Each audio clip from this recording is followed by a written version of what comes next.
Bike চালানোর সময় helmet use করে এবং কি আমরা গর্বিত আমরা প্লেন ওড়ানোর সময় হেলমেট ইউজ করি, মানে আমরা মানিকগঞ্জবাসী গর্বিত যে আমরা প্লেনে হেলমেট ইউজ করি।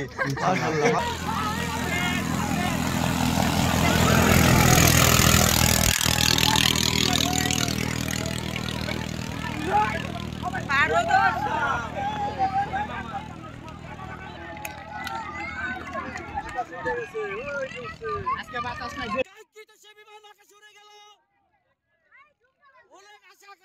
আপনারা এখানে যে অংশটুকু দেখতে পাচ্ছেন এটা হচ্ছে আমাদের একটি গ্লাস ফাইবারের শীট। ডানে বামে মুভ করার জন্য রয়েছে একটি, এবং এখানে রয়েছে একটি মিটার বক্স। মিটার বক্সের ভিতরে রয়েছে আমাদের বিমানের স্পিড এবং ইঞ্জিনের আরপিএম দেখার জন্য, এবং কি বিমানের একটি মেন চাবি এবং কি ইঞ্জিনের একটা সুইচ এখানে রয়েছে। এটি হচ্ছে আমাদের প্লেনের আর কি মেন কন্ট্রোলার।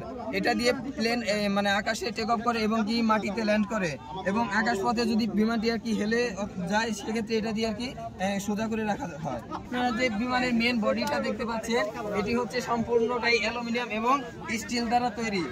ইঞ্জিনের সাথে গিয়ার বক্সের মাধ্যমে লাগা রয়েছে একটি প্রোপেলার। প্রোপেলারটি জুলেশ ভাই নিজের হাতে তৈরি এবং কি সেটি সে কাঠ দিয়ে তৈরি করছে, এবং কি কাঠটি হচ্ছে কাঁঠাল কাঠের। তারপরে আমার ছোট ভাই চেষ্টা করছে, খুব ভালো লাগতেছে আমাদের।